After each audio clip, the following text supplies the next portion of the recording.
What is up, everybody? This is Baxter over at carwashcountry.com. Wanted to make a video today for anybody out there that maybe has a full-time job.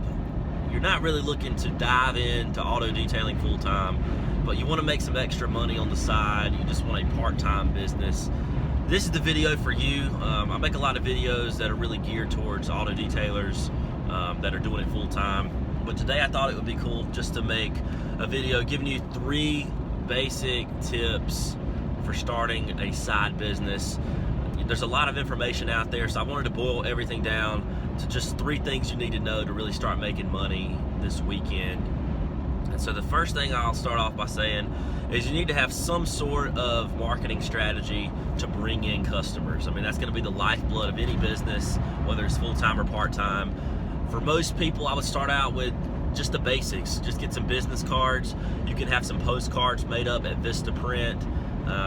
Have a basic logo. You don't even really need a basic logo. You just need, a good design with your contact information on whatever you're handing out. You can leave these behind on community bulletin boards. A lot of people want to spend a lot of money on a website. You don't really need to do that right off. I mean, it is a good idea. Obviously, a Facebook page doesn't hurt either.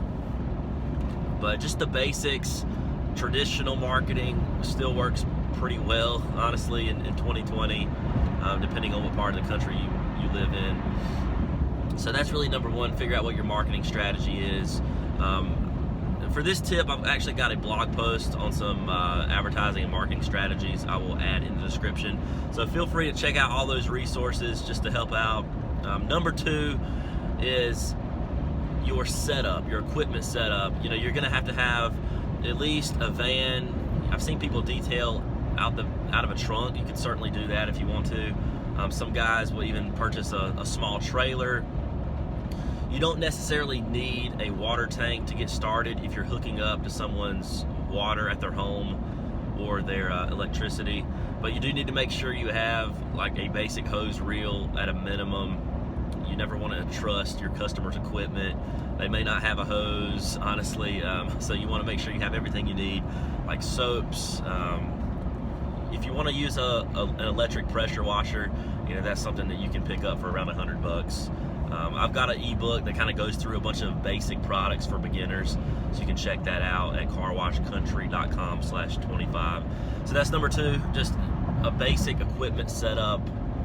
You don't really need water, but have some eco-friendly products. That doesn't hurt either. Depending on what area of the country you live in, you might have some water restrictions. And then really the third thing, the most important thing, is have a way to collect payments. If you're like me, I don't carry a lot of cash around. This is a cash-based business, but it really is important to have something like Stripe. There's a bunch of apps out there where you can collect payments, whether it's Venmo, Cash App, whatever you want to download and create an account for. As many as possible, honestly, it would be my suggestion. People use a lot of different apps, but at a bare minimum, Stripe, because you can accept credit card payments, and then always carry around some change. But really, those are the 3 things. If you have any other questions, any other tips for anybody listening, feel free to leave a comment below. Also check out carwashcountry.com/resources, as well as the homepage. You can sign up for email tips. I try to email a few auto detailing tips straight to your inbox, like every week, every 2 weeks. I don't like spam, so I don't send out a ton of emails. So feel free to do that. And until next time, hope you guys have a great day, and I will see you later.